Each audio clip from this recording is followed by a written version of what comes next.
Well, thank you everyone for joining in on today's training, what has, I guess, become a series of trainings for our Tier 1 and Tier 2 reps. And today's training, Discovery Call Techniques to Drive Your Deals Forward, is really around, centered around techniques to help newer Tier 1 BPAs or anyone who's having a lot of discovery calls and maybe not quite the conversion success to business profiles that they were looking for. So in today's training, we're going to cover a few things. First, we're going to talk about meeting with the right prospects. No matter how great of a job you do, if you're not meeting with the right people, you're probably going to struggle. How to set an effective agenda in your call. Identifying the key drivers to make our prospects want to continue on with the process. And then drilling down into the real problems within the business, not the nice to haves, to make sure that we're really having a productive call. Making a recommendation to move forward with the right Insperity solution, and of course, my personal favorite, collecting a business profile nearly every time. So let's go ahead and get started. On today's call, like the other trainings that we've been doing, I do have our RMs, Sean, Tony, and Robert on the call as well. So if you have questions as we're going, please enter them in the chat feature, and the guys will be responding to you and chiming in during the presentation if there's a section that I missed or they think we should expand on. So let's get going. All right, so first things first, we have to meet with the right prospects. And we define a great discovery call as a 5-star discovery call. And so what are those 5 stars? First of all, the company is the right size. You guys have heard me talk on some of the talks from my kitchen table conversations that sometimes we skew to businesses that are so small that when we close them, they're not really moving the needle. A great discovery call is a company that has 25 or more employees. Why? Because truly, once a company reaches that size, they have a need for the type of HR services that we're providing. I mean, think about it. In a typical 6, 8, 10 employee company, most of the employees all share the same last name, and they're certainly eating Thanksgiving dinner together. And so what kind of HR problems do you have when everyone in your business is a close friend or family member? Not a lot, right? But once a company hits 20, 25 employees, they've already hired all the people that they know, all their close friends, and they have to do this really scary thing. They have to actually go out into the real world and start hiring people they don't know. And when they start hiring people they don't know, that's when they start to have HR problems. Interpersonal conflicts, things that they need help with. They get over that 20 threshold and they start having to comply with different government regulations that didn't impact them when they were just 5 or 10 employees. And so for that reason, the task, the HR functionality in a company tends to become a little bit less manageable when they reach that 20, 25 plus number. The second thing that a great discovery call has is that you're meeting with the right person in that company, and that's the business owner or a C-level executive. Now, I know I have been in your shoes, I have been a BPA, and getting a business owner or a CEO to meet with us is a challenge, right? You're prospecting and sometimes you just want to take that appointment. So you'll meet with the office manager or the HR person or the controller. And we tend to kind of fool ourselves sometimes that they're a stepping stone to get to the owner. But the reality is that when we're not meeting with an owner or a C-level executive, the types of conversations that we're having are just different. They tend to be more tactical than strategic.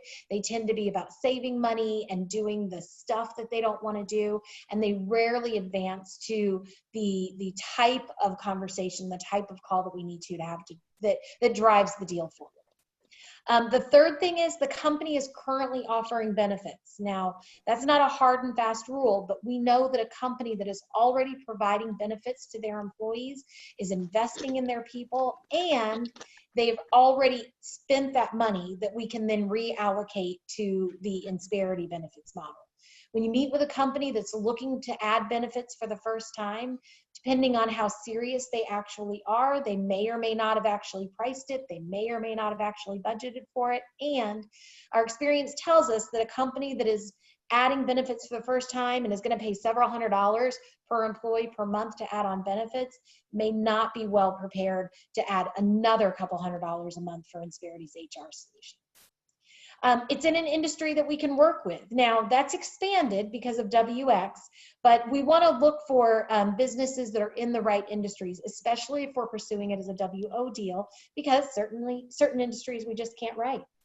And finally, they know this is a sales call. Now, that might sound a little bit silly, but if you're going out on a lot of what you're calling discovery calls, and they're really actually meeting with a COI, having coffee with someone you met at a networking event that may or may not own a business, or if they own a business, they think that you're in there to have them pitch to you, they're not going to have the type of quality conversation that is going to result in a successful discovery call. So they should know that the purpose of the call is for you to talk about their business and potentially engaging in business with Inspirit. That's what makes for a great 5-star appointment. Now, does every single appointment that you do every single month need to be 5 stars? I'd be fooling you if I said that that was the case. I don't think that anybody out there, even our most tenured BPAs, have all 5-star appointments all the time. But this is a great way if you find that you're frustrated with the quality of the discovery calls that you've done, maybe the number of business profiles that you're getting. This is a great way for you to step back and kind of do a little bit of maybe self-analyzing, looking at your pipeline and saying, okay, let me look at my discovery calls really over the last month or two. How many of them were 5-star appointments? And if you realize, kind of using this grading scale, that a lot of your appointments, maybe even the majority, were maybe 2 stars at best, that's going to give you a good indication of what you could be doing differently to really up your game and set yourself up for success. Make sense? All right. Again, if you have any questions or thoughts on this, definitely utilize the chat feature. All right, so then the next thing, you're meeting with a company, they're a 4 or 5-star appointment, you're super excited going in. So how do you set the meeting up right? You have to set an effective agenda. So why set an agenda in the first place? Well, a couple of reasons. Number one, when you walk in, most of the time the business owner does not remember why you're there. They set the appointment last week, they set the appointment 2 weeks ago, they set the appointment 2 days ago, but like 300 things have happened to them since you've had the conversation. And we walk in, we've been excited since the day we set the appointment, so we're ready to go, but the business owner probably doesn't remember what you're there for. Setting the agenda is no different than the first slide that I gave you guys. It gives the business owner an expectation of what this meeting is going to have. Now, it doesn't have to be big and fancy. It certainly doesn't have to be printed and something you slide across the desk. It's just something that you verbally say and help them to understand what's going to happen over the next X period of time. So what do we want to share in an agenda, or what do we want to accomplish in our discovery call? Is we want to learn about their company. We want to share a little bit about Insperity. And if we identify some things that they're struggling with that we may be able to help them with, we'd like to collect some information at the end of the meeting to start to build a proposal. That's it. You guys learned this in L1, and it's something that we get away from sometimes, especially when we're chatty people and we go in and we immediately start rapport building and chatting with the business owner. We have to get back to setting the agenda. So it's very simple. You know, Terry, you're on my screen, so I'm going to use you as my little role play person here. But Terry, thanks so much for meeting with me today. And in today's meeting, what I'd like to do is really learn about your company, share a little bit about what Insperity does, and if we see some things that are going on in your business we might be able to help you with, I'd love to collect some information at the end that'll help us to start putting together a proposal. How does that sound? That sounds great, Sarah. Thank you very much. So it's super simple, right? It's really easy, but you laid it out. And you asked them, how does that sound? And Terry said, that sounds great. And so right then, what happened? I just got approval to ask and leave with a business profile.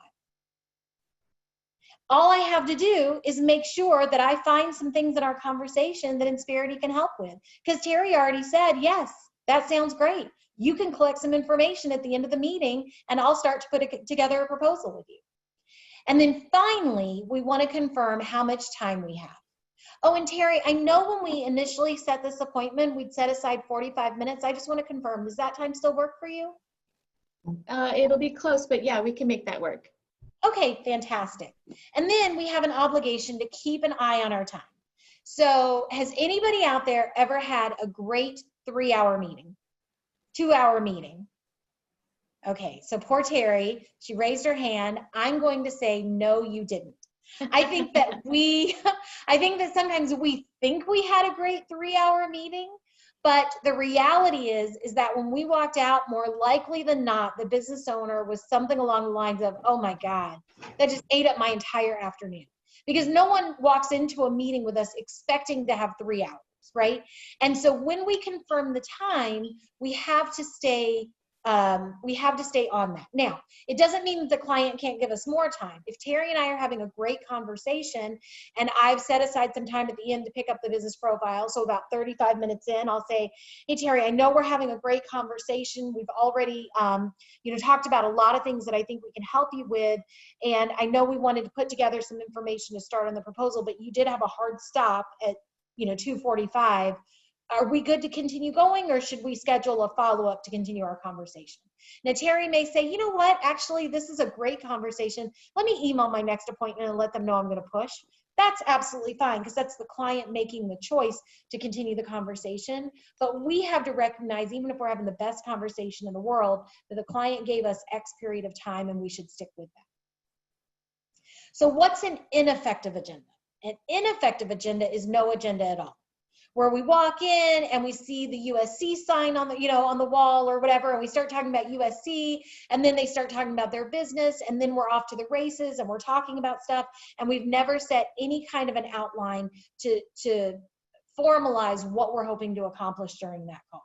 So make sure that even if you're doing some rapport building as you're walking in, or certainly as you sit down, you just say, look, as we're getting started, I just want to thank you for setting aside some time to meet with me today. I've been really looking forward to this appointment.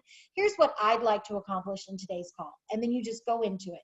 If you time me, it probably took 10 or 15 seconds total to say those things. It is the most valuable 10 or 15 seconds that you'll spend at the beginning of your call.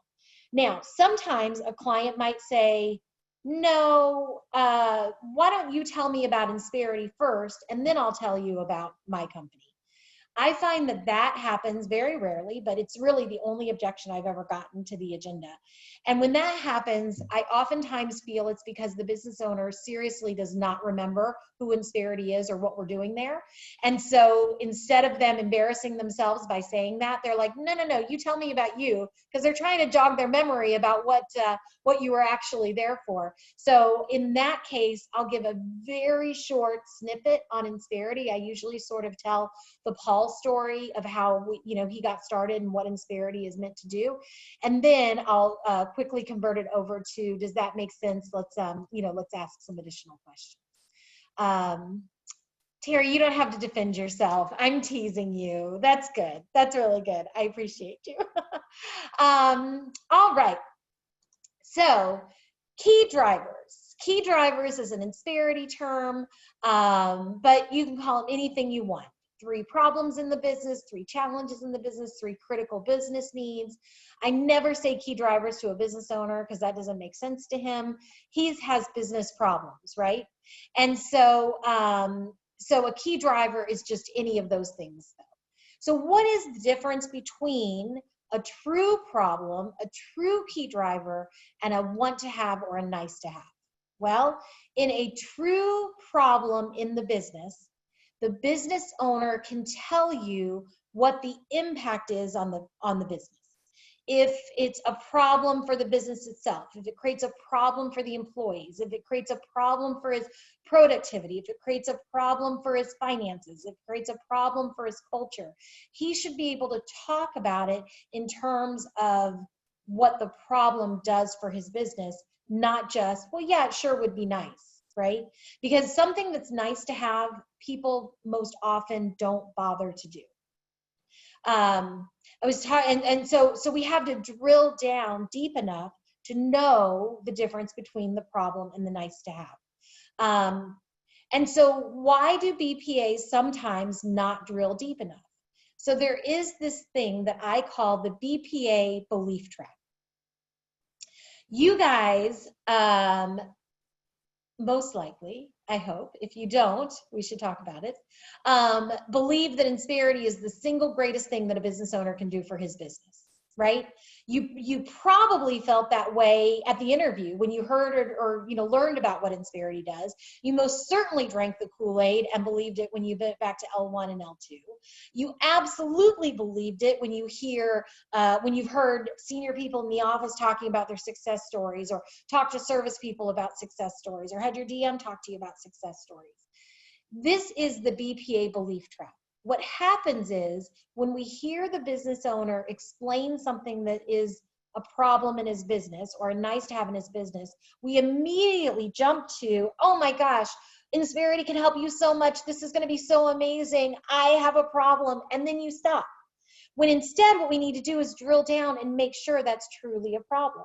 I was talking with a BPA a while ago, and they were talking about their discovery call with me, and they were saying, oh my gosh, this business owner, yes, he got really excited about the training.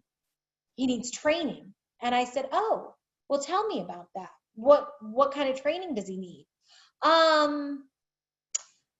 I don't know, she said. But when I told him that, or told her that we do training, she got really, she was like, oh, that would be really good. Well, what kind of training have they tried in the past? What do they need to train on? What's the problem in their business that they're trying to fix? What's the impact of that in their business? And the BPA couldn't answer any of those questions. Now, I'm not picking on this person. I believe that person simply fell into the BPA belief trap, which was somebody said training, that sounds cool. And we said, awesome, that's a key driver, training, check mark. And instead should have asked a bunch more questions, because that business owner might have said, yeah, no, I mean, I honestly don't even know what we would train on. Things seem to be going okay. We don't really have a need for that. It just sounded cool. It would make us feel like a big company, I guess. Or that business owner might have said, oh my gosh, yes, we paid $20,000 last year. We brought this trainer in. They did a class. I mean, it was really cool and interesting, but there was no follow-up. And honestly, 2 months later, it was like we'd never done it. It was a total waste of money. And we still have this communication problem with our team. Two very different ways to drill down into the problem, two very different outcomes. And then there's current problems and future problems, and those are very different as well. A current problem is going to be something that's impacting the business today.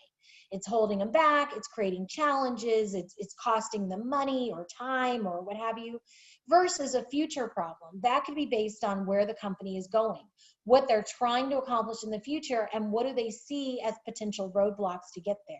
Now, neither one is better or worse than the other necessarily. It depends on where the client's mindset is, but what he or she is trying to accomplish in their business, you want to kind of talk about both of those, because most of our clients tend to have very strong getting better agendas, where their business is today is not where they want their business to be. And so those future problems could very well be viable for what they're trying to accomplish. All right.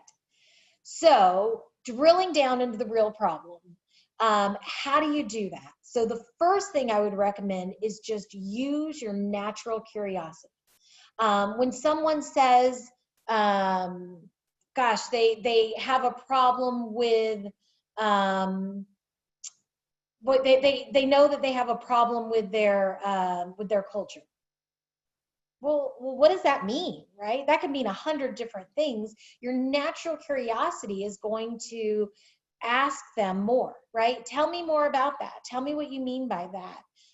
Culture, that's interesting. How do you mean, right? It's just all kinds of very easy, open-ended questions, asking them to expand on that. Whenever someone mentions a problem to me in the discovery call, I always listen very, very hard for the emotional words. The more emotional the business owner is about the problem, the more close it is to them. This is why CFOs are tough sometimes, because they tend, generally speaking, to be pretty unemotional people, where COOs or CEOs tend to be more emotional. But if something has made them mad, if something's frustrating, if something is, difficult or challenging, or something pisses them off, right? It can be however this business owner wants to phrase it. I focus on that emotional word and ask them to talk more about that. And sometimes my probe is just repeating what they said. If a business owner says, you know what, I am so pissed off that the government comes in and it creates all of these regulations for me. I'll just be like, pissed off? Yeah, I'm pissed off because blah, blah, blah, blah, blah, blah, blah, right? They want to vent. They want to talk about it. I've often said, if I can get a business owner to cuss or cry in one of my meetings, I have a deal. Because when they can tap into that type of emotion, you know that this is a problem that is close to them that they need to fix. You have to take out your personal biases. And what I mean by that is sometimes we jump to conclusions. And when we jump to conclusions, we'll oftentimes miss the real problem that the business owner is having. So I don't ever assume, even if I've heard this 100 other times from business owners, I always slow it down and I ask the same probing questions to get to his real problem, because sometimes I'm surprised and it's not at all what I thought that it was. And then the last point on this section is I would encourage you guys to resist all urges to talk about insperity, even though you know that's really what you want to do. And even though they're telling you things that you know you have a story for and we can fix and all this stuff, we have to not talk about insperity, because when we start talking about insperity, it becomes about us. It becomes a sales call. And we don't want this to be a sales call. I want my discovery call to feel nothing like a sales call, because people put up their guard with salespeople. I want this to be more, my discovery calls more like a therapy session. Tell me what's going on in the business. Sometimes I'll draw out emotional words by throwing an emotional word at them if they haven't used one. I'll say, God, that sounds like that must be really frustrating. And sometimes they'll bite on that and go, yeah, it is frustrating. And I'll say, tell me why, how so, right? Tell me more about that. What's frustrating about it? You're just drilling down. We all had to write papers in high school, or we had to be a reporter, right? Who, what, why, when, how. That's sort of what you want to do in this as well, because that's going to give you a fully fleshed out version of the problem. I don't move on to my next problem, identifying the next key driver, until I feel satisfied that I've peeled back the onion enough and asked enough questions that I truly understand the impact of that problem on their business, and on their people and on them personally. Any questions on that? All right. Zoom meetings are hard for two-way communication sometimes in a group this size, but please do use the chat if you have any questions. So here's a common problem with newer people. I know it was a problem for me when I first started out. What happens when you run out of things to say, right? You run out of questions. There's that awful, awful pause, and you just want to fill it with something. And for me, when I was a new BPA, I was good for about 12 minutes worth of questions. And then I would kind of run out and I would get into an uncomfortable silence. And then I would pull out the brochure and start talking about insperity. And I had a senior BPA who went out with me, and he saw me do this. And he said, Sarah, you are ruining an otherwise good discovery call by pulling out that brochure, because the moment that you do, it stops being about him and it starts being about you. And he challenged me and said, you're not allowed to pull out the brochure in the meeting anymore. He said, don't even bring it into the meeting. And I was like, oh my God, I have to bring it in the meeting. I can't not bring it in. And so he challenged me and said, no, well then you can't pull it out. You can't pull out the brochure until it's a leave behind when you're standing up and leaving. And that challenge alone elevated my discovery calls, because it forced me to handle this question. What do you do, or this point, what do you do if you run out of questions? And so first of all, you're going to have some business owners who are super talkative, right? You ask a question, their answer is 15 minutes long. You're like, oh my goodness. And then you're going to have some business owners who are non-talkative. They give you single word answers. They're not giving you a whole lot of information. And so you really have to have a plan for that type of business owner as well. And oftentimes that comes from well thought out questions, and the ability to pivot to different sections of what Insperity does. And we're going to talk about that a little bit more here on the next slide. If your mind goes blank, it's okay. It's okay to pause. You know, one of the things I read was in any conversation, there's a 7-minute lull. So if you're having a normal half-hour discovery call, there's going to be the opportunity for up to 4 sort of natural lulls in the conversation where one topic sort of stops and it's time to pick up with another. So don't feel like there has to be always that next question that you're thinking of. Think about the discovery call as a conversation. I always use the example that, you know, we've been talking for the vast majority of our lives. We've been having these conversations, but somehow we forget that skill set when we get into a discovery call and we get nervous. But imagine if, you know, after today's call, your phone rings and your best friend calls you. You answer the phone and he says, "Oh my God, I had the worst day at work." What would you say? You'd say, "What happened?" Right? Something along those lines. And he'd say, "Oh, my boss is driving me crazy. I can't stand this guy."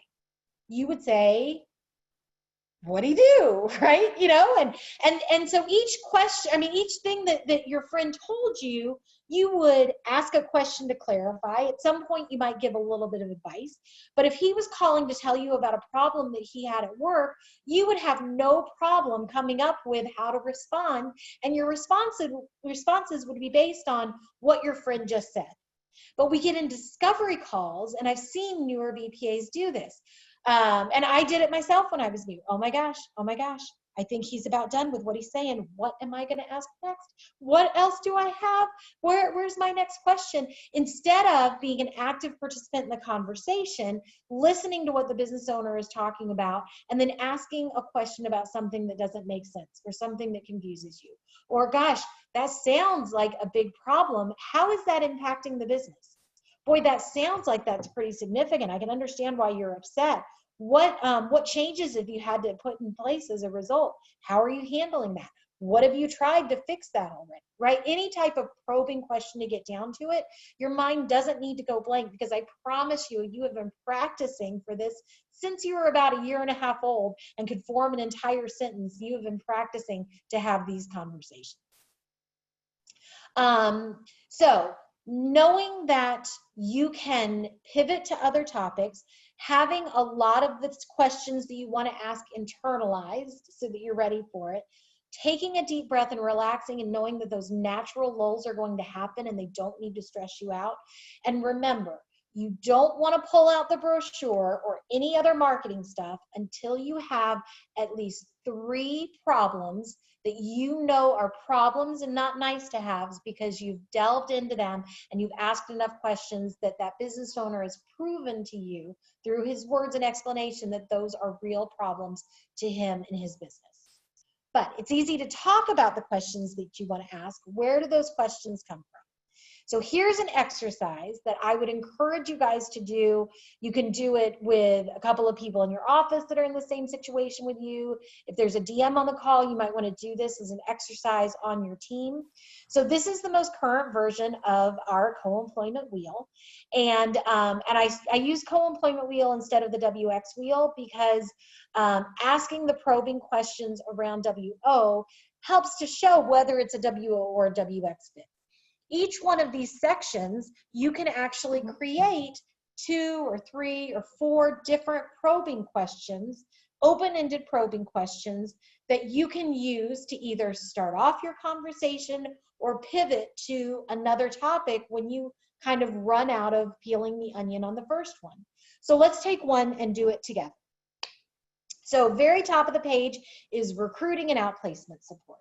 So would anybody like to unmute and offer up a very generic, open-ended probing question around something that the client might be doing on recruiting? So how are you? I will. How are you currently finding your people today? Excellent. How are you currently finding your people today? That's a perfect open-ended probing question. So whether you're in the first key driver or maybe you've already talked about some other things, you might want to say, So let's kind of switch topics for a minute. I saw on your hiring page that you have a few open positions. So tell me, how do you go about recruiting and finding talent today? And then that's a great open-ended question that he is for sure going to be able to answer. Very hard to do in a one-word answer. He says, oh, we use Career Builder. Okay, so tell me more about that. What kind of success have you had with that? Is that getting you the type of candidates that you want? Tell me how that process works, right? You can ask a bunch more follow-up questions to go with that. What's another example of an open-ended probing question as it relates to recruiting? I'm sure that you've thought about the people that you had to let go or lay off. What are your strategies on recruiting and finding new people to fill those gaps? Yeah, absolutely. In this current environment, there's a lot of people looking for jobs, but I've also read articles that there's a lot of people who are business owners that are having trouble replacing those positions because the unemployment, compensation is so high. So that's a great question to ask, right? Let's have one more. Anybody think of another one that we might ask around recruiting? I sometimes will ask them kind of in a slightly negative way, in the sense of saying, sometimes I've talked to business owners and I have them think about a time where they hired somebody who didn't work out. What are some of the things that you've done to make sure that you're getting it right the first time? Yeah, absolutely. That's perfect. I mean, describe for me the recruiting process internally, who's involved, and how do you make sure that you're making the right hire? Because making a wrong hire can be very, very expensive, right? And so those are three totally different questions around recruiting. Each one of them is going to open up a different type of conversation with the business owner. And so the exercise that you can do is going around the wheel. Some of these topics are easier than others, right? But there are open-ended probing questions that you can ask around each section of the wheel. And the beauty of this is when you exhaust one, maybe the guy's not giving you much. Yeah, you know what? That really hasn't been a problem for us. Whatever. You can just pivot and say, let's switch gears for a minute. One of the other things I was wondering, or one of the other things that a lot of my clients are working on or focused on today is, and then you ask an open-ended probing question around it. But I have found that if you do this exercise and you really internalize those questions that you're comfortable with, you'll never again be at a loss for words on what to ask when you get to that lull. So definitely that's a good tip to take away from this. All right. So next, you've set your agenda, you've developed your rapport, you've set your agenda, you're keeping to your timeline, you've identified 3 problems in the business that you're absolutely positive are problems because you've drilled down into them, and you're going to be able to debrief with your DM and tell him or her all of the problems that you identified and why they're problems. So you're ready to make a recommendation, right? You've uncovered those 3 problems, you understand that they're true and not just nice to haves. And here's the other one. You're making the recommendation because you truly feel it will help their business, not because you're trying to sell them something. I always use the next door neighbor test, right? I have to see my next door neighbor a lot. If he had a business, would I just try to sell him Insperity because I was trying to make a sale? Or would I only recommend Insperity if I believed, based on what he shared with me were his problems, that Insperity was the absolute right thing to help him in his business? You can call it the next door neighbor test. You can call it your brother-in-law test if you want to, right? If you have to sit down and have Thanksgiving dinner with someone, you want to make sure that you've done the right thing by them. And so this is where I sort of just check myself to make sure I'm not being a salesperson and that I'm truly being an advisor, that I'm making a recommendation because I believe it's going to help their business. So how do you make that right recommendation? So the first thing is that we want to have an agnostic approach to the Insperity services. WO may be the right fit, WX may be the right fit, but we want to briefly explain both offerings to the prospect. Once we do that, then we I was trying to move my little people up to the top and I clicked. Then we want to explain, based on what the business owner shared with us, what we learned in the meeting, why we believe that WX makes the most sense or WO makes the most sense. So we're going to make that recommendation. Now, why it's a recommendation is because when we make a recommendation, we're going to ask, does that sound right? Do you agree? Now, I've had where business owners go, yeah, that sounds just right. And I've had other situations where the business owner says, actually, I think this one might be a better fit, which is awesome, because then I can say, oh, tell me why. What did you hear on that one that I missed, right? Because we only talked for so long. He sees something else that we didn't get to, and he'll say, oh, because of X, Y, or Z. And then that'll take my meeting a little bit deeper and farther. One of the things that I do is when we get to the wheel, right? So let's just say that my recommendation was WO in this particular example. I do not explain the entire WO wheel. So if I use the brochure, all I do is I talk about the problems that he just expressed to me and where I see our solution potentially fitting in, offering hope. So, I might say, Stacy, now you're on my screen. I'm going to use you for a second. I might say, so Stacy, I want to thank you so much. You shared so much information on what's going on here at Bent Enterprises. And you said a few things that really caught my ear, though. One of the things that you mentioned was that with all of this COVID stuff and all of the new regulations and all the new stuff that you have to do and comply with your employees, that it was just really overwhelming, and you're still not sure that you're following all this family first protection, stuff right, and all of that. And one of the things that Insperity does here in HR related compliance is it focuses exactly on that. Because with our clients, we stayed on top of that. We made sure that we read that, understood that, provided the guidance and help, and provided one-on-one assistance with our clients to make sure that they understood how the law worked overall and address those one-off situations with their employees as they happen. The other thing that you mentioned was that you've promoted from within, and you've had some limited success. You've had some great leaders come out of that, and then you've had some leaders that really didn't succeed, and it hurt the entire department. And that's not uncommon. I've heard that a lot, especially in smaller businesses that don't have all of the resources necessarily to really develop those people for the role that they're taking on.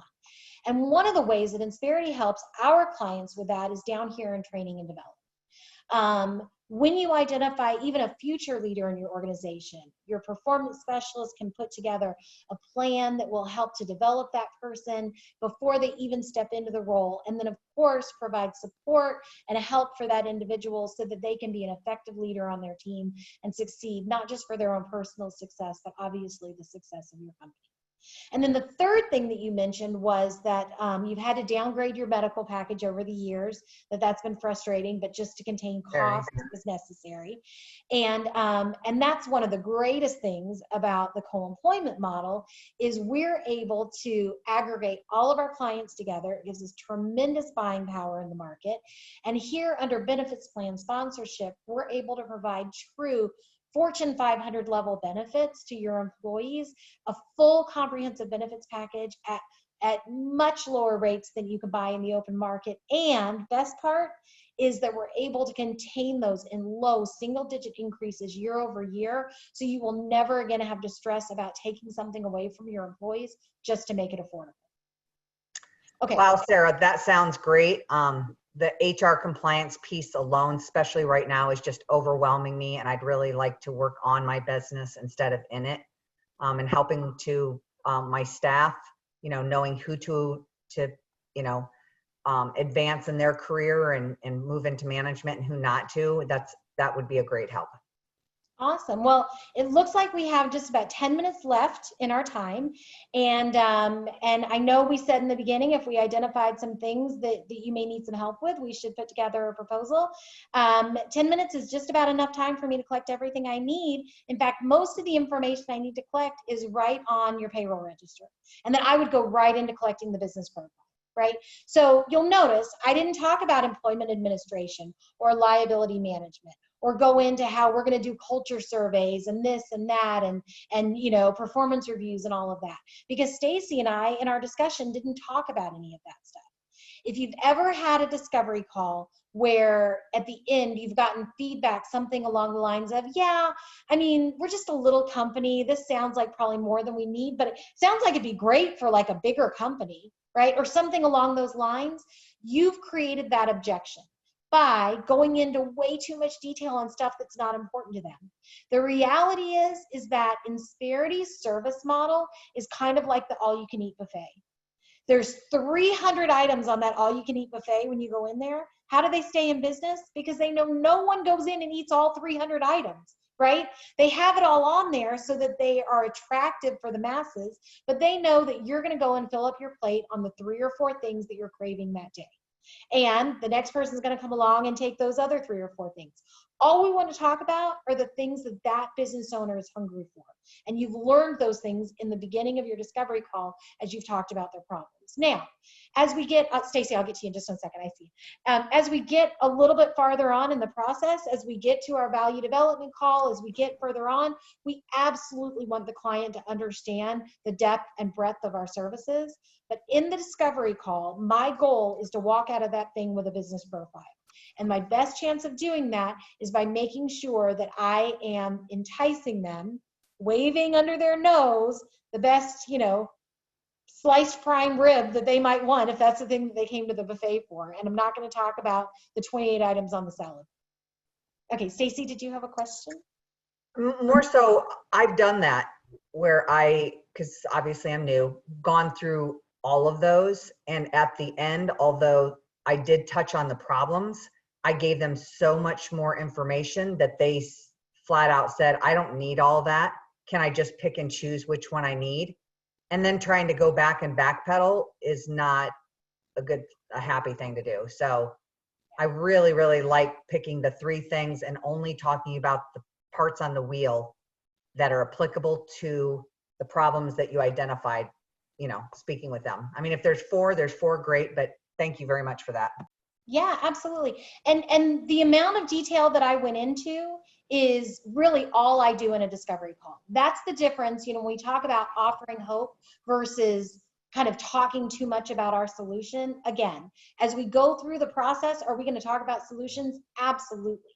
But in the discovery call, it's just about offering hope. It's just about the sizzle.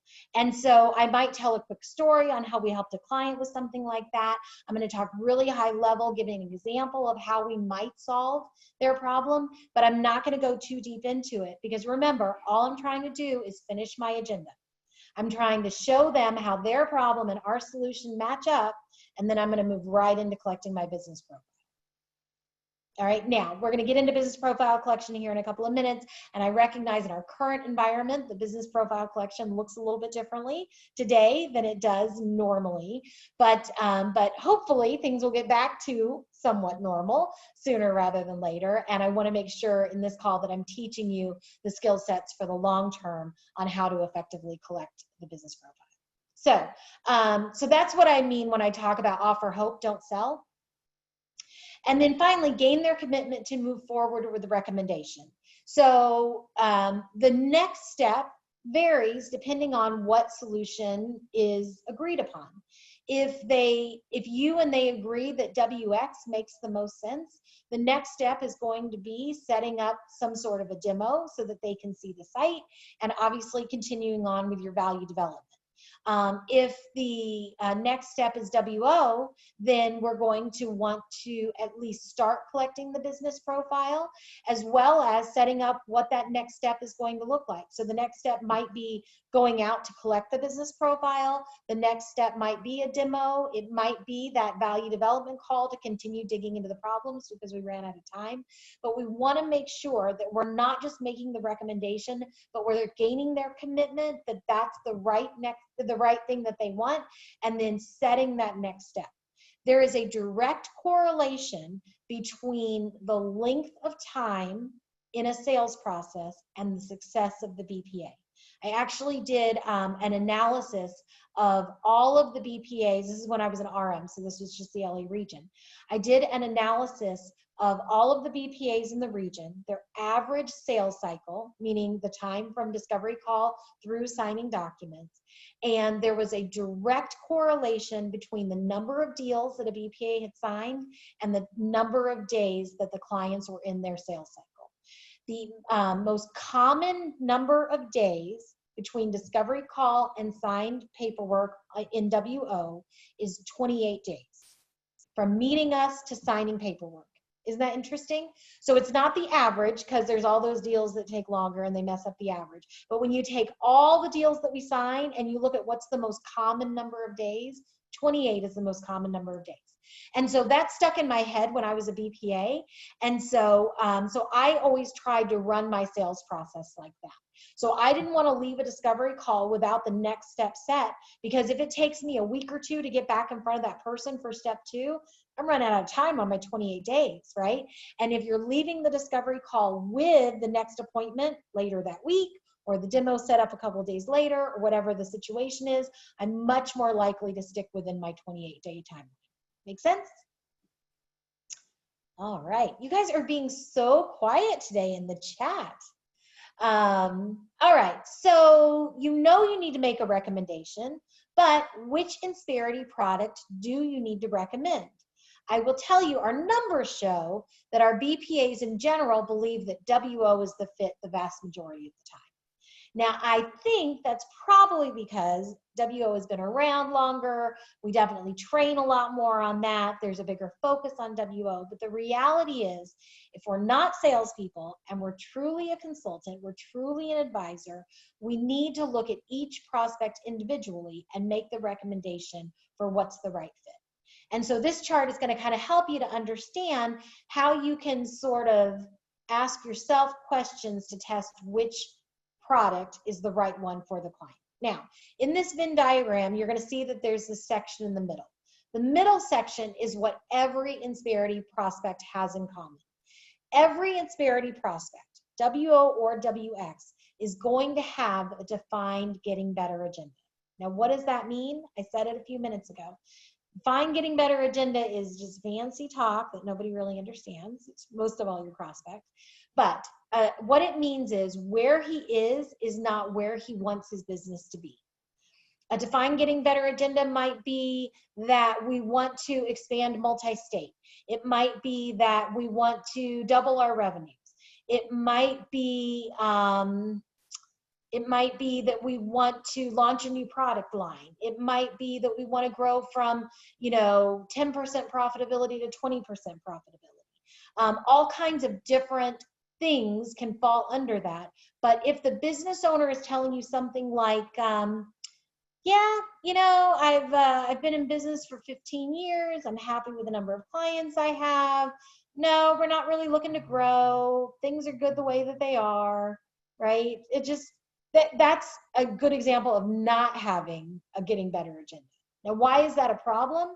In and of itself, it's not. If the guy's happy with the money that he's making and where his business is, good for him. The reason it's a problem for Insperity is that without a defined getting better agenda, our ways of helping that prospect are very limited. Because our way of helping the prospect is helping him make his business more successful. Make sense? Every Insperity client, regardless of product, cares and values their employees with evidence. So what does that mean? With evidence means that they don't just say we care about our employees, but offer a really crappy, HMO with a high deductible and they pay 50% and they're asking, do I have to pay that much, right? You want to see evidence that they truly value their people. And you can ask them that by, here's a great probing question. So why would I want to work here? What would make me want to work at, Davis Technologies? And how he answers or how she answers that question is going to be really telling. They value outsourcing. Whether they're going traditional employment or co-employment, outsourcing is a part of the deal, right? And so if they're not currently outsourcing today, understanding why or why not would be a really good thing to know. They understand the value of time. I was talking earlier today, I was on a different call, and I was saying that the biggest value that Insperity brings to a client is not the I'm going to save you 10% on comp or 8% on medical or any of that stuff. The biggest value that Insperity brings to a client is giving them the ability to fix the problems that they have in their business. And oftentimes the problems in their business, their current solution is spending their time on trying to fix it. So if someone says to you as you're trying to talk about the impact of fixing the problem, and and he's not open to acknowledging the time as a part of the problem, then he's probably not understanding the value that he's losing in the time that he's spending on that problem.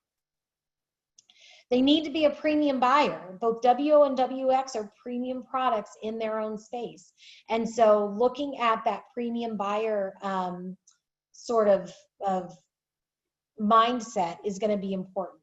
And oftentimes I sort of draw a correlation between their business and ours. Are they a premium product in their space, or are they the cheapest one out there? If they're the cheapest product, then they're probably, I'm generalizing a little bit, they're probably not willing to invest in a premium product with us. But if they represent themselves on their website or in their marketing or in the conversation as a premium product themselves, it's very easy to draw that correlation between what we do and why they would want to do business with us. They understand the risks of being an employer, whether they're willing to take them on themselves or not. They should understand those risks that are out there. They maintain good business practices. Guys, if there's someone who says, you know what, I let my employees work as many hours as they want to, but I don't pay overtime, they're probably never going to get along with us, right? So we have to have a similar mindset that they do business in the right way. As I said, they're a premium provider because that helps them to be a premium buyer. They need to be profitable. They need to be doing well, whether it's WO or WX. We're trying to deal with those companies that are the best businesses in their space. So those are all the things that they have in common. That's when I'm looking for fit. Should they be doing business with Insperity? But there are some differences between WO and WX.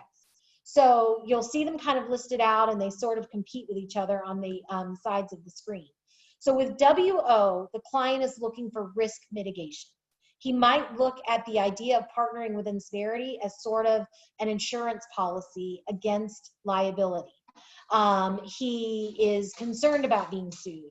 He might be concerned about what's the next thing around the corner. He's concerned about that he doesn't know what he doesn't know, and that might come back and bite him, right?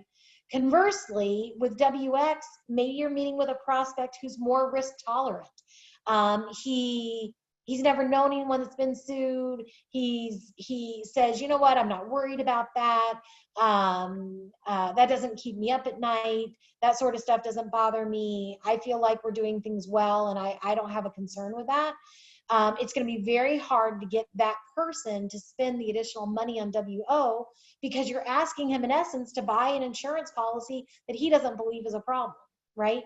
So if I hear someone who doesn't have that concern about risk, I would probably think, okay, well, that's a check mark in the WX column. The next one is kind of how much money you believe that they're willing to spend, what they might have budgeted for it, how cost conscious they are. WO is generally always going to be an investment. Now, it's an investment against fixing bigger problems, obviously, and there's a higher service complement there in WO, but the business owner has to have some sort of an investment mindset versus the business owner who says, you know what, we're currently using this, HR consultant, and we're paying them, I don't know, I think we're paying them like $250 a month. Boy, I'd love to cut that down. Okay, well, right there, I know I'm probably not going to get $250 a person out of this guy if he's already worried about his $250 a month on his consultant. What's their mindset on co-employment? Sometimes you'll meet with a business owner, and for whatever preconceived notion that they have, they're just not open to the idea of co-employment. They've heard bad things about it. They believe they're going to lose control. Most of the objections to co-employment are emotional, and emotional objections tend to be illogical. And so certainly if someone has a concern with co-employment, I'm going to try to overcome that. I'm going to try to handle that objection and understand why they have a problem with that. But if they are adamant that they do not want co-employment, I'm going to push it all the way over to that WX side for sure. Then we get into some of the risk with Insperity, right? So far everything's been very client focused, but with Insperity, obviously on the co-employment side, we need to be concerned about the risk within that prospect because their risk impacts our entire client pool. And so if you're dealing with someone and they're in a workers' comp risk code that we can't help them with, maybe they're in a prohibited industry, maybe their workers' comp losses are such that they just have a workers' comp experience mod that we're not willing to touch, that would be a reason that WX might be a better fit, because with WX, there's no concern about the workers' comp risk because we're not taking any of that on. And finally, how do they feel about healthcare? You know, in years past, healthcare volatility was a huge driver in the PEO industry. I will say in the last few years, with limited increases in the small business market in many of the states that we do business in, healthcare has not been the significant driver that it once was. The good news is, guys, everything is cyclical, and I believe that healthcare will once again be a super big driver from a cost perspective. But if you're meeting with someone who says, you know, gosh, I love my plan, I got a flat increase last year, you know, I'm not going to ever switch from my Blue Shield PPO, whatever it is, if the healthcare within the PEO is going to be a negative, then WX might be the solution to move over to. There is no one size fits all. Every so often you're going to run across someone and you're going to say, oh, that is a perfect WX fit, or that's a perfect WO fit. But most of the time, there's going to be some sort of mixture of the two. And really understanding what's important for the business owner is how you're going to decide which recommendation you're going to make. And when you do make the recommendation, as I said, I always ask for confirmation, because if the business owner has, you know, 3 things in this column and 2 things in that column of where they fit, they may very well push themselves back the other direction from what you've said. But getting that agreement is the key way to make sure that they stay engaged. All right. All right. So everybody's got it, WO and WX? Good, because we have a quiz. It's interactive. Now you have to participate. So put your answers in the chat. Here's scenario number 1. So in meeting with the CEO of a small investment firm, you learned the following. First of all, they don't have anyone at the company doing HR for them, and they think that there may be some things that they're not doing right. They're frustrated by medical increases that they feel are higher than what they should be. And they lost a wage claim by a former employee just a year ago. It cost them $75,000, and they don't know what else might be lurking around the corner. So here come our answers, and it's pretty unanimous. WO is the way to go, and you're right. But the question is, why? Why do you recommend WO in this situation? What did you learn that makes you believe that? So Frank says it was medical. OC says the EPLI insurance, risk mitigation, compliance concerns. Good answers, you guys. So risk mitigation, right? They don't know what else might be lurking around the corner. And that benefits volatility. They were looking to get a hold on their medical increases. Fun fact, this is actually a client that I did sign. This was their situation, and that is exactly why they bought. I guarantee you, though, that if, and their claim, it was a wage claim for, it cost them $75K. I honestly believe that if I had walked in a year before when they hadn't had that wage claim yet, that we would not have signed them as a client. So a lot of times it's the timing and the need that they need this, but they would have been a perfect WX fit without that wage claim. And so really it's about, you know, the entire picture. All right, ready? Quiz number 2. You met with the controller of a manufacturing company. You learned that they currently use Paychex HR platform, non-PEO, and they're unhappy with the functionality. They believed that they're paying too much for the Paychex platform. It was costing them about $45 per person. They were very happy with their medical broker and the options he provided. And the controller wears the HR hat and acknowledges that he spends quite a bit of time tracking down info online. So everyone agrees, it looks like, that WX is the way to go on this one. And of course you're right, because you've been listening.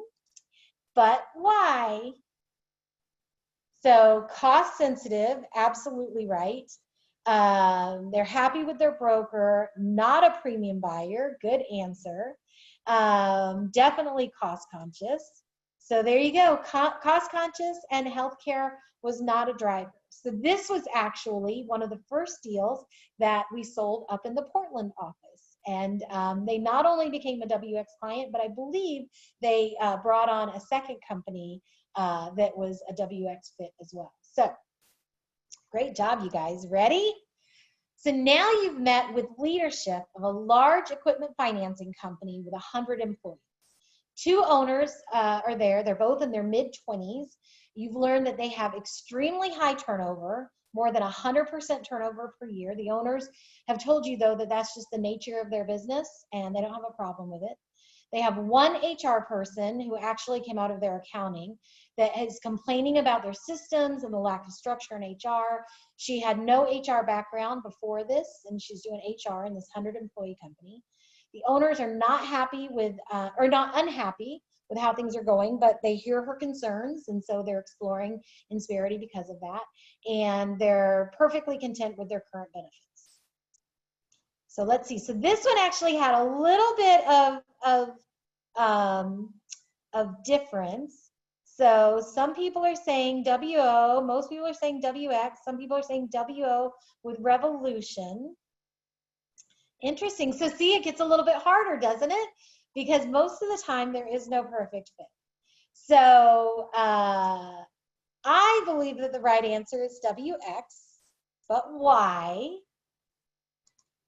So the answer that I believe is that they had risk tolerance. These two guys did not care about the risk. They didn't care about their turnover. They didn't want to fix the problem, even though it was a very costly problem for them. Healthcare was definitely not a driver. And as we dug into the HR needs that they identified, they were more systems needs rather than really strategic HR needs. And they had very little investment tolerance to fix it. Make sense? All right, let's do one more. This is fun. Yay. Okay. Your prospect is a second-generation family-owned manufacturer. The mom and the sister run the entire HR department. You've learned that they have low-wage workers. They offer low-end benefits. The company only contributes 50%. They actively promote from within with mixed success. Sometimes it works and sometimes it doesn't. Their goal is to improve profitability from 12 to 20% per year on revenues of 13 million. They've upgraded their systems and their machinery to get to that profitability increase. And the last thing they need to do is upgrade their people. Their supervisors lack training. There are lots of interpersonal problems between leadership, the leadership team, who actually all happen to be related to each other.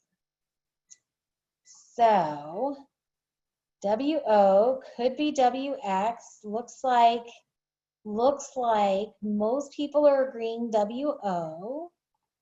And the answer is WO. So this one's a little bit interesting because on its surface, the industry type and the fact that they're low-wage workers and they didn't do much with their benefits plan, they were cost-conscious.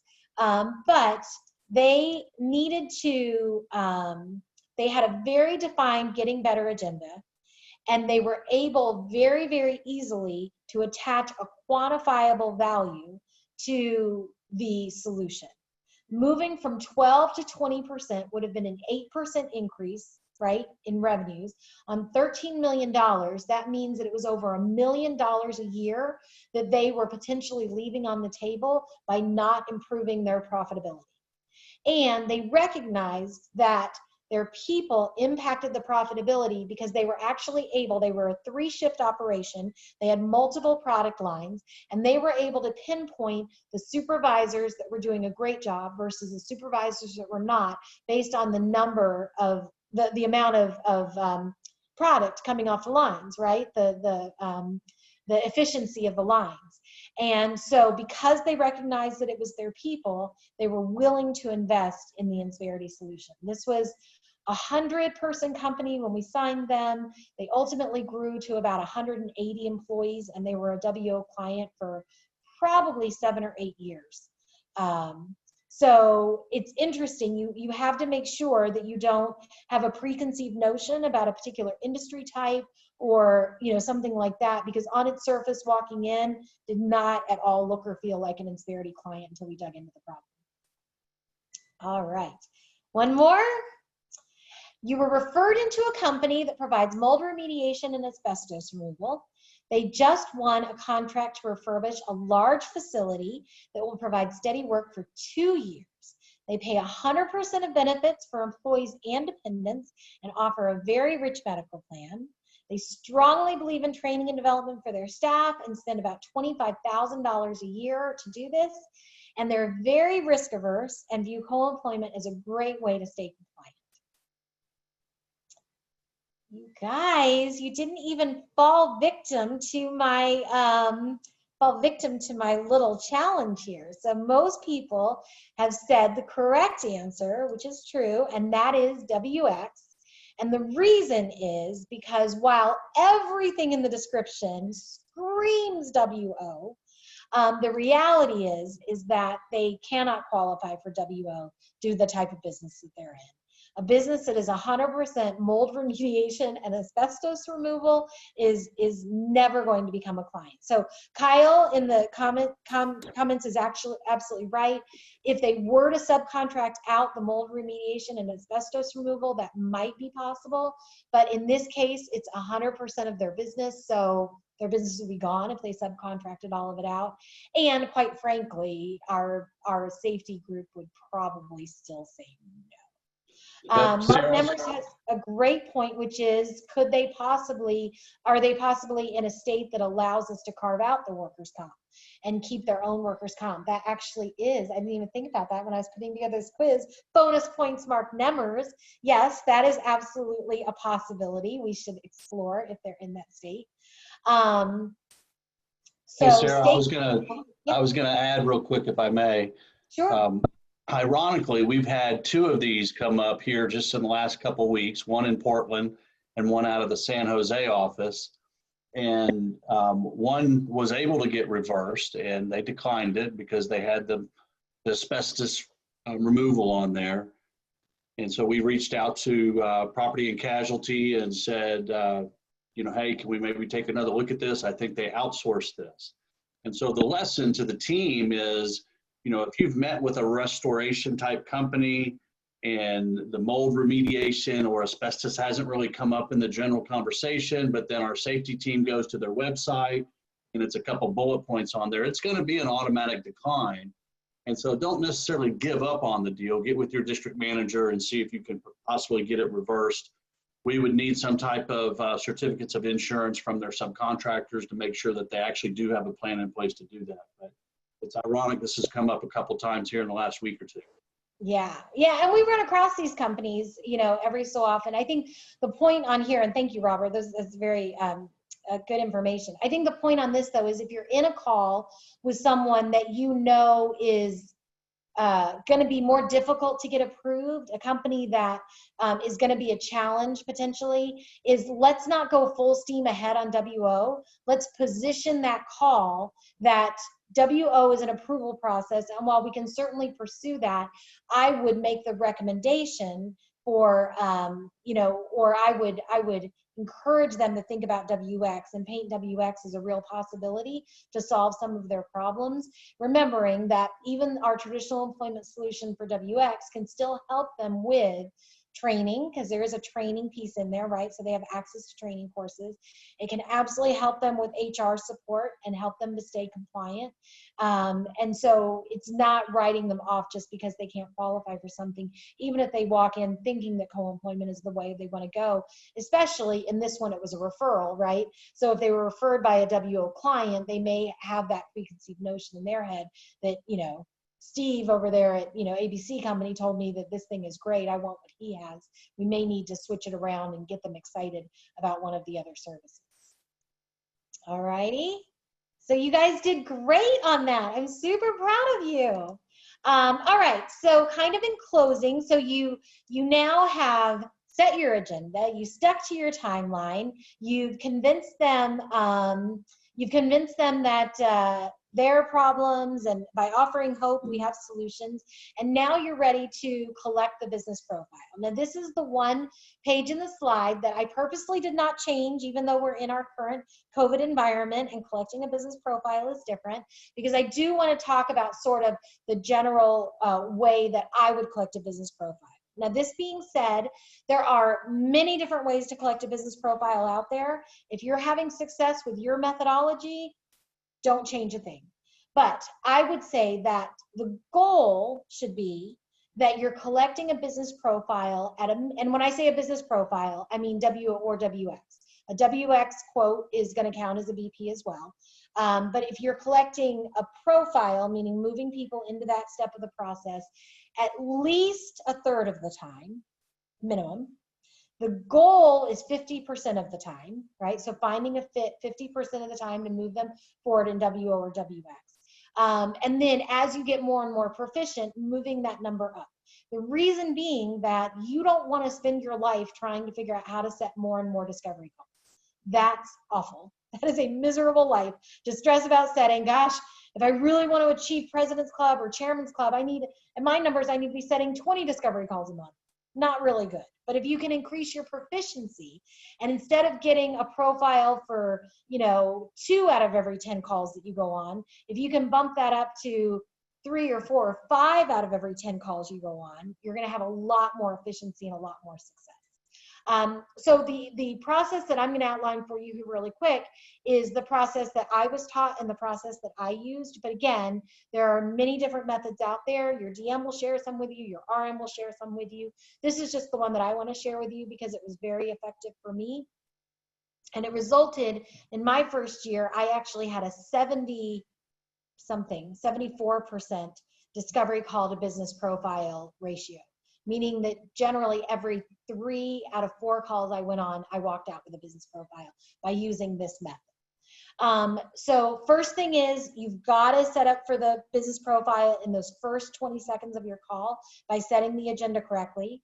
Hold yourself to identifying 3 problems or key drivers. Hold yourself to explaining it in a way that it makes logical sense that they should give you the information, and you slide right into it. I would not allow someone to email me the business profile. Now, again, in today's terms, we're all bending those rules. But the reason why I don't like that is because for them to send me a business profile is because I lose control of my timeline. When they send me a business profile, they might get it to me in 2 hours like they said they were going to. It might take them 2 weeks to get it to me. It might take them 2 months before they get around to it. And when do I want to close this deal? I want to close this deal in 28 days. So if I am going to control my timeline, I have to start by controlling when I get the business profile. So I don't allow them to email it to me. There's only 2 ways that I'm going to get it. I'm either going to collect it that day at the end of the call, or I'm going to set an appointment to come back and pick it up 2 days later. Now, in today's COVID environment, the business owner might not be open to accepting in-person appointments yet. I'm going to try. I'm going to ask, hey, are you accepting in-person appointments yet? I can just swing by and pick that up because I personally am comfortable doing that. And then I'm asking if they're personally comfortable in doing that because in my area, the local and state regulations allow for it. If the business owner says, no, we're not doing that yet, we're still all working remotely, then I'll say, not a problem. I'll send you a list of what I need to collect, but let's set up a quick Zoom meeting to go over the information. How about, let's see, today's Thursday. How about Monday, 9 a.m. work? And then I'm still gonna have that appointment through Zoom to go over the documents that they're providing.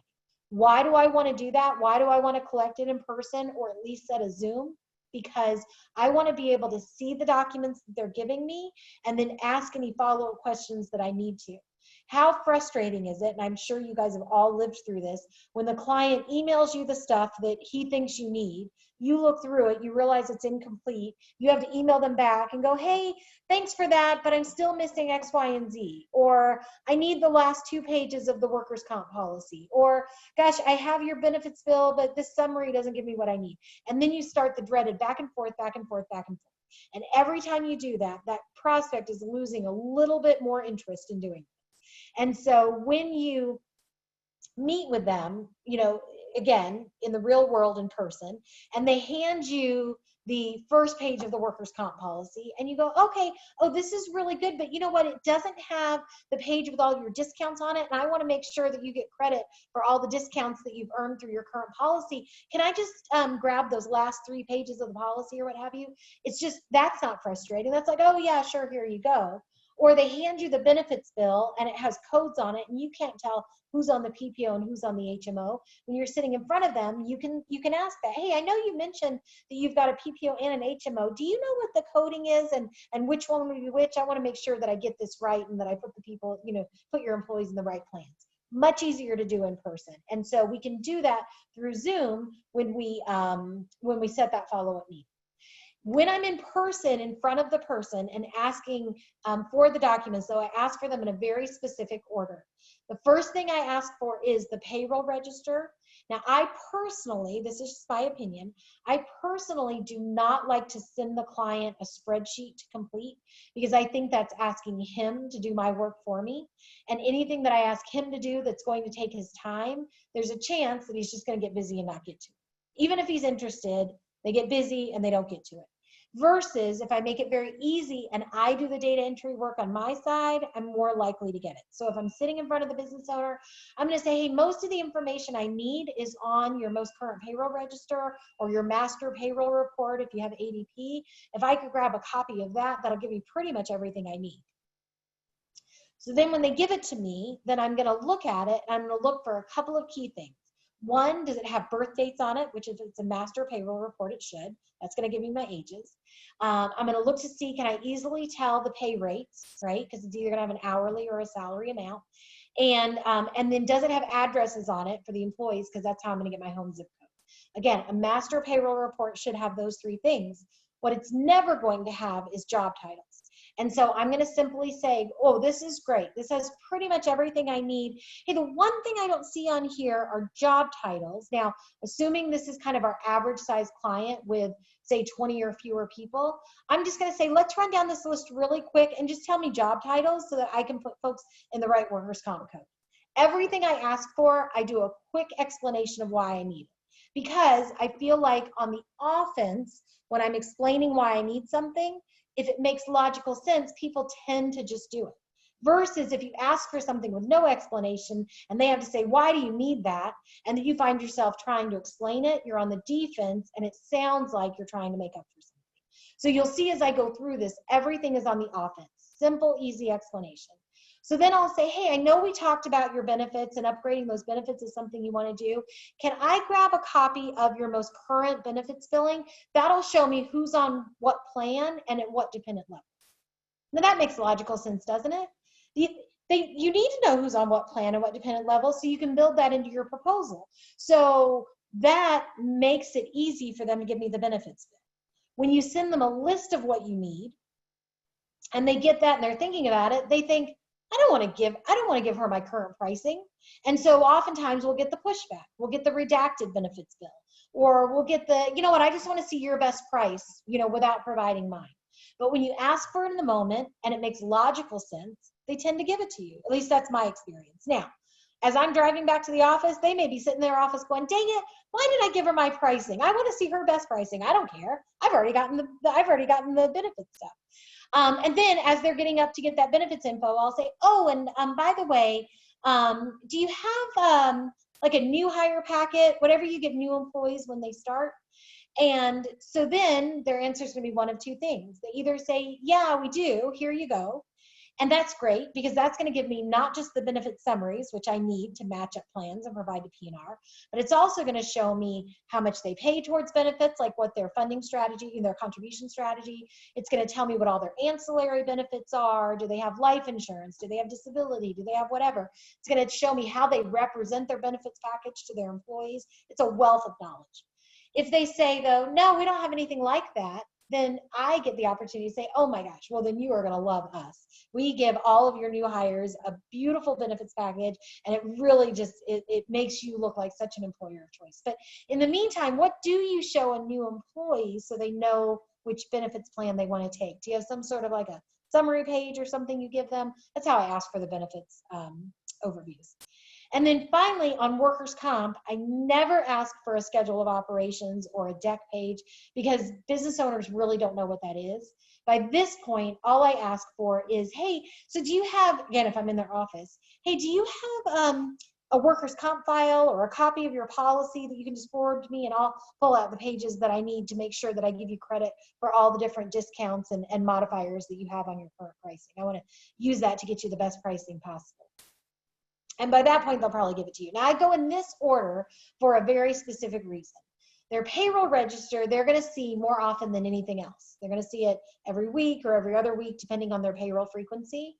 Benefits billing, they only see once a month. And workers' comp, they see once a year, right? So I want to start with the thing that's easiest for them to find, because once they start the process with me, they're more likely to finish it. I've often said, if I'm in a meeting and I get the guy to stand up and go get his payroll register, I already know I'm walking out with a complete profile, because all the way along, I'm giving him lots of verbal reassurance. Oh, this is fantastic. We are almost done. This is pretty much everything I need. Oh, one more thing though, right? It's always, oh, one more thing, and make it sound like we're almost done, except one more thing that I thought of. And so by the time I get all of these things, now I'm ready to do my business profile pages. You'll notice that I do not start with getting the business profile signed. I end with it. And the reason is that if at any point in this collection process, they stop me and say, oh, you know what? I don't have the, I don't have the benefits billing. That's my controller and she's not in today. Then I'll say, oh, no problem. I'll set an appointment to come back and pick it up. Well, we'll just email it to you, right? Then I'm able to say, oh, you know what? I have some pages that need a wet signature, so I have to come by anyway. How's Monday at 9? Everything is an excuse as to why I need to come back. If we get this VP pages signed and then I start asking for all of this stuff, I don't really have a reason as to why they can't email it to me, other than I don't trust you to get it to me in the timeline that I want. So I hold back the business profile pages as the last thing, and only when I have a complete business profile. Now, finally, why do I recommend this process? Because other than walking out of a prospect's office with a signed deal, there is no other single better feeling than walking out of a meeting with a complete business profile in hand, knowing that you can go right back to the office and submit that thing. There is so much pressure on us for business profiles, and for good reason. Business profiles are the key to getting to a deal. And so to me, I like that win. I like the celebration, and getting a business profile sent to me in email that may or may not be complete is not nearly as personally satisfying as walking out and being like, yes, I got a profile. I can't wait to go put this thing in. So for all those reasons, this is a process that I followed. And like I said, a 74% conversion, because I didn't want to set 12 discovery calls a month or 15 discovery calls a month, but I absolutely wanted to close a deal every single month.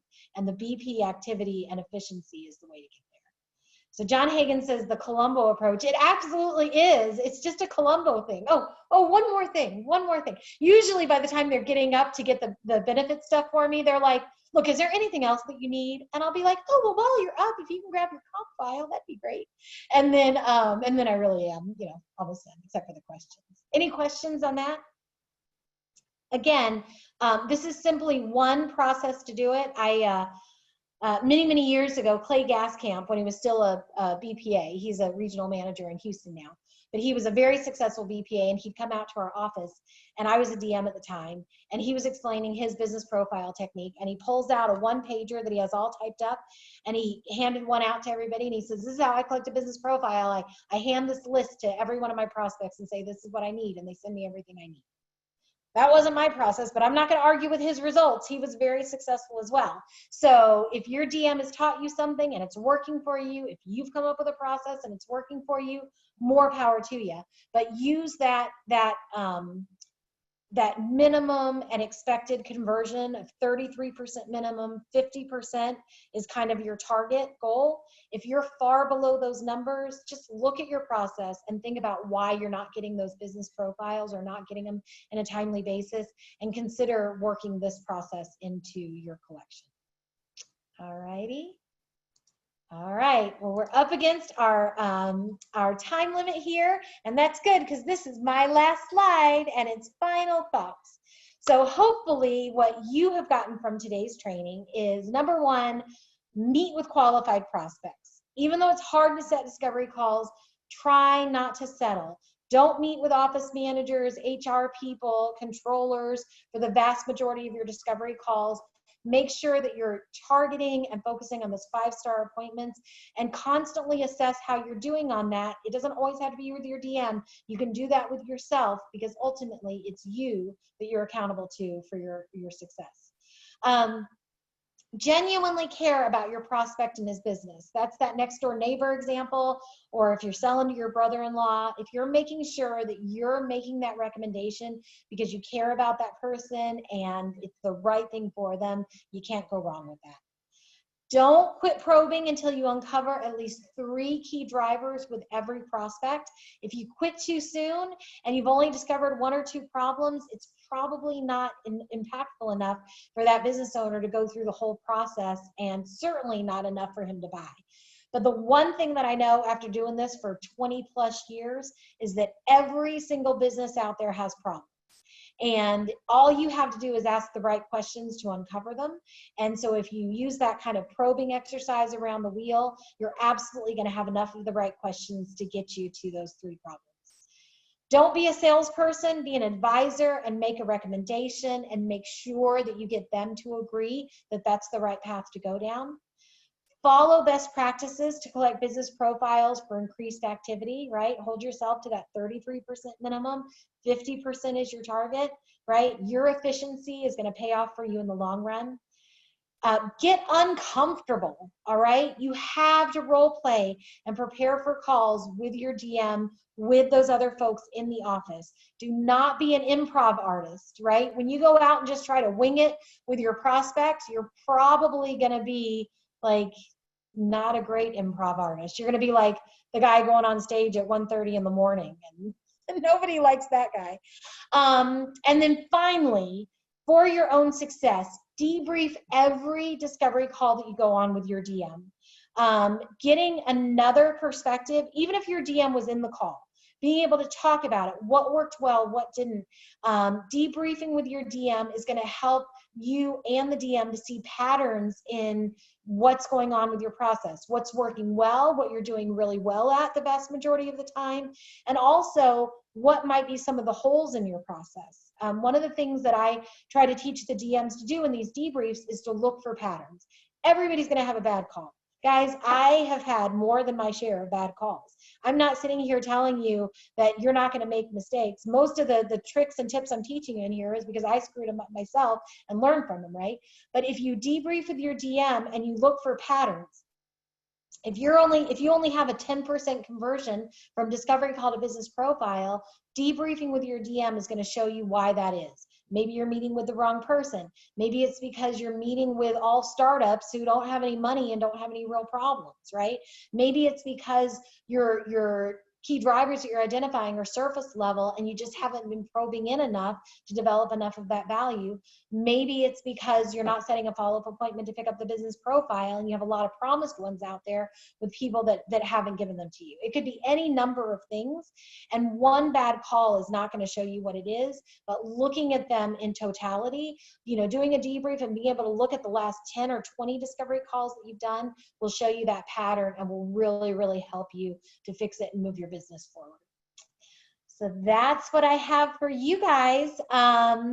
We have just a couple of minutes. If there are any other follow-up questions, please do type them in the chat or unmute and ask.